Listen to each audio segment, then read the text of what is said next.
In this week's Training Focus, I want to talk about conducting an efficient and correct area canvass.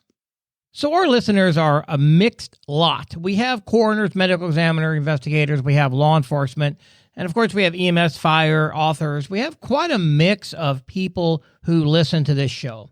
And although everyone will gain from this episode, we certainly are going to probably be talking more about the function of a coroner and or certainly law enforcement when it comes to conducting an area canvass. However, fire departments and EMS may also be conducting an area canvass in this manner if they're trying to find information. And that is what an area canvass is trying to find information. So first, let's understand the term area canvass, or maybe neighborhood canvass. They can be used interchangeable, but these are interviews conducted in the field as opposed to statements that we take on the scene of a situation or back at our agency, our office, our police station, firehouse, coroner's office. These are conducted with neighbors in an area of where you're trying to find information. Now, understand that there could be two. You could have a crime that occurred in an area and a car was stolen, and that car was found 200 miles away on a city street somewhere or in a parking lot, or 200 miles away. An area canvass might need to be done also where that car was found, because who might have seen the car or have a knowledge of that car getting there. But I'll admit that conducting an area canvass can be pretty tedious and can be time-consuming. And certainly on not every crime would you want to conduct an area canvass, but area canvass can gain massive amounts of information to help you solve whatever incident or case that you're working on. You may make hundreds of contacts and may only have one or two pieces of evidence or usable information that you can act on. But when you find that one jewel of information that leads you down the right path and certainly will solve the case for you or get you the answers you need, it makes it all worthwhile at that point, of course. So let's talk about the primary goal. The primary goal is to locate a witness to a crime or to locate information to lead you to a suspect, or in some way gathering specific information for a specific event. Now, this can be done through talking to witnesses, but it also can be a little troublesome in getting witnesses to cooperate in some ways. Now, we don't always want eyewitnesses. Sometimes we just want an ear witness. An ear witness means somebody who has overheard something, someone who heard talk on the street, or they don't know for sure that Billy Bob did something, but down at the local barbershop, down at the local restaurant, the bar, they're talking about what Billy Bob did or what Billy Bob knows. And certainly that's not evidentiary, but it is a good lead. So just because they're not an eyewitness, they may know something about what goes on in the community that will still lead you in the proper way. Someone may have heard threatening remarks, may have heard gunshots. They may know which direction that the perpetrator fled. They may only know that they heard arguing, they heard gunshots. When they heard gunshots, they looked out the window or they looked up the street, and they seen a person running down 5th Street towards Maple. Well, now you know that much. Now you can go to the 5th Street and see if there's cameras there. Maybe there's street cameras, or maybe there's cameras on buildings, but you can catch somebody running. Maybe you'll see them get into a car, and then from there, maybe traffic cameras can pick up license plates and things like that. But had you not done an area canvass, you may very well have not talked to the person who would have told you where they seen a suspect run. And as I said before, overheard information can also point you in the right direction. A witness can certainly be someone that has direct knowledge or indirect knowledge. Intimidating statements or threats in the neighborhood about what to say or not to say can also help you lead in the right direction. An officer-involved shooting. There may be a witness who hears the officer telling the suspect to stop or drop the gun or drop the knife. The officer ends up shooting the person with the gun, but you have a witness, you have found a witness that has either heard it or recorded it in some way. Then that's going to certainly help that case. In a death case, you may be trying to determine maybe a time of death or a time frame of death. And in those situations, talking to the neighbors may give you some indication of what this person normally does. Do they take the trash can to the curb on trash day or the night before? Do they bring it back? Do the porch lights stay on or off? Have they seen a dog out of the house? Maybe, for going potty or something? But what is different over there? And people in the neighborhood could tell you that. And that can give you maybe a narrowed time of death or at least incapacitation, which could lead to a suspect's alibi being confirmed or proven to be a lie because of time of death factors. Another thing to keep in mind is to ask a couple of questions after you've interviewed somebody. Ask them, who may know more than you? Who do you know in this neighborhood, or who do you know that might have more or better information than you have? It's amazing what people will tell you. Well, look, I think I know pretty well what goes on here. I think I know Bob pretty well, but you might talk to Jimmy because Jimmy seems to be his best friend, and I didn't know who Jimmy was, but now we do. Even though a person may not have firsthand knowledge of the crime, they can certainly direct investigators to somebody who might have that information. So let's talk for a minute about area canvassing in rural areas. We think of area canvassing in apartment buildings, in neighborhoods, in the urban areas, the cities, things like that. What about rural areas? What about farmland? How do we do that when the closest neighbor could be a mile or 2 miles away from each other? How do we conduct an area canvass there? Well, there's some really good things to keep in mind. So let's just make a scenario here that we're in a rural area. We're on roads that have farms, and they're a mile or two apart. Houses are a mile or two apart. And something occurred at one of these houses. So you set up an area canvass. First off, you go to every neighbor. You go up and down the road talking to every person who lives maybe 3 or 4 miles or whatever you decide is the best in each direction. Have they seen anything unusual? Have they heard anything unusual?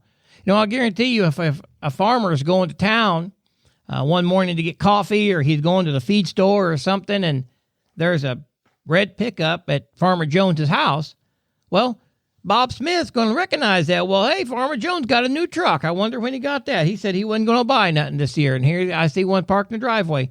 Well, when you go to his house and you ask him if anything suspicious or anything unusual happened down the road there, he may say, well, Tuesday morning when I was going to coffee, I seen there was a new truck sitting in the driveway. I didn't know he was buying one yet. Well, he didn't buy one. That was actually the murder suspect. But the point is, he's seen a truck and he recognized it because these people watch out for each other and they know what's going on in their neighborhood. So let's say you've done all of that, and yet, you may or may not have gotten some good information.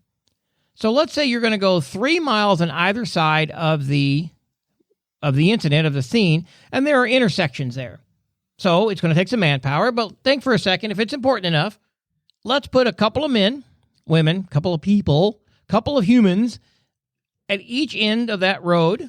I say two because it's hard to have one person there for a long time by themselves. It's also a safety thing. But anyway, 2 on each end. And your goal then is to stop every person that comes down that road.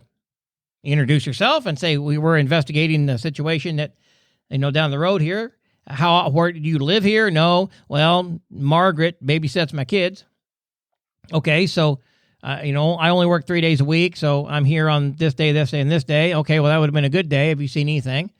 Yes or no? You got school buses. You've got milk trucks if you're in a dairy farm area. You might have propane, fuel oil, UPS, FedEx, the U.S. Postal Service. All of those people go up and down those roads. And then you might have people like somebody randomly going to Margaret's house because they babysit, or they're going to visit their family, and maybe they were there on that day as well. Or there's going to be people that go up and down that road on a semi-normal basis that don't live there. And that's great information that you might be able to gain good information from those people. But probably more important as to who to talk to and where to find them is how to do it. A couple of things to keep in mind. Number one, an area canvass needs to be a little bit organized. There needs to be some thought put into it. So you need to decide, if you're the lead investigator, what information do I want to know? Do I want to know if there's cameras outside the residence or business? Did they hear anything unusual or see anything unusual that night? Have they heard any rumors about anything occurring? You may have specific questions. Do they know John Smith, or do they know who this person is? Whatever the questions are, you come up with probably not more than 5, 3 to 5 questions, maybe 2 questions. But you come up with the questions that you want every person that you enlist to assist you to ask. So let's say you have 3 questions, and you're able to get 3 or 4 uniformed officers, a couple of detectives, and you guys head out onto the neighborhood, and everybody's knocking on doors, and everybody asks the same 3 questions. Now, you may find that prompts some conversation with the person you're talking to, and you may ask further questions, and you may have a deeper conversation about some topics. And that is fine. In fact, that's recommended, and that's good information. But always ask in this case, 3 questions that everyone is asking. If everyone goes off on their own asking different questions, they're all going to have an emphasis on what they are thinking, or maybe they change them up or whatever. But when you get back after the area canvas is done and you put all these papers together and you start going through the answers, it really isn't going to give you might find a nugget in there. I'm not saying you won't, but it's a lot harder, because if you're wanting to know specific things, then ask those questions. Then everybody asks those questions. And then any of the answers that you get out of those 3 questions that need to be looked into further, set those aside. Now, certainly, if an investigator got into a conversation and they ended up asking more questions, they asked the 3 you requested, they may have asked 8 or 10 more, but they had conversations because it just promoted more information, and set those aside. That's stuff you want to look through. If the 3 questions you ask are, no, I don't know, they're no good, just set them in another pile. Easily go through those, and then now you're down to only the 4, 5, 6, whatever it is, that you want to really look at. Otherwise, it's just going to be a mess, and there's no real way to get the information mined out of there. So everyone asks the same questions, at least, and then they can expand if need be. So area canvassing isn't hard, but it certainly isn't something that's taught a lot in coroner training, in law enforcement training. It just isn't. It's like, oh, let's go do it. But there's a way to do it. One other thing I'll mention here before we end is know your neighborhood. If you're in a neighborhood that isn't necessarily pro-law enforcement, you might not want to drive a city car down there. You might not want to dress like a cop. You might want to put on a T-shirt and blue jeans and knock on some doors to where you aren't standing out as a cop. Of course, a lot of us, we stand out as a cop regardless of what we look like. And also, you ask to come in. If you're at the door and you say, you are investigator so-and-so, and you're looking into a shooting that occurred on Smith and Maple last night, and you would like to ask some questions, say, would you rather me step in the house? If you feel that that's something safe to do. Here's why. Everybody's going to know you're a popo. Even if you don't look popo, it's going to seem like you are. So if they want to tell you something, they don't want to stand on a doorstep and have a conversation with you and give you information because somebody could overhear it, see it. That's not safe for them. If you step inside their house, they shut the door, you can spend a couple of minutes talking to them, they feel more comfortable, and then you leave. What they tell the neighbors has nothing to do with you. They could tell the neighbors you were an Avon salesman, or they could tell the neighbors you were a religious organization, whatever they want to tell them, but at least they're inside the closed house and they're not talking to the police on the doorstep. So area canvassing is an amazing tool. It's something that can gather lots and lots of information. I do know of cases that I feel more area canvassing should have been done. I've been involved in some very good ones. I've been involved in some poor ones that did not work very well because they weren't structured correctly. But area canvassing is not hard, but can gather lots and lots of information. So put that in your toolkit. Put area canvassing in your toolkit and decide on the best way to do it for that scene and that situation. And I promise you, you're going to come up with some great information that can certainly lead you in the direction that you want to go.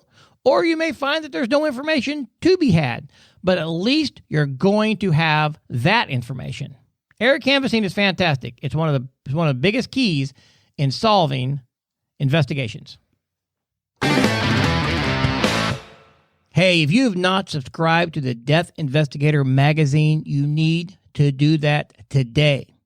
This is a free online magazine, comes to your inbox every single month, and it is dedicated to the field of death investigation and all of those supporting roles. Each edition is packed with timely articles, interactive links to videos and audio training, and lots of extra.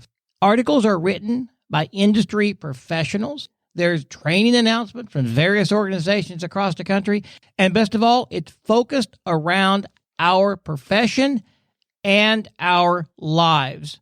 There's articles in there that not only help you be a better investigator, but there's articles to help you be a better human, to be better in your family, to be better in your finances. This publication is a well-rounded publication that is focused on you. So subscribe today. Go to deathinvestigatormagazine.com and get your first free issue and then one each month thereafter.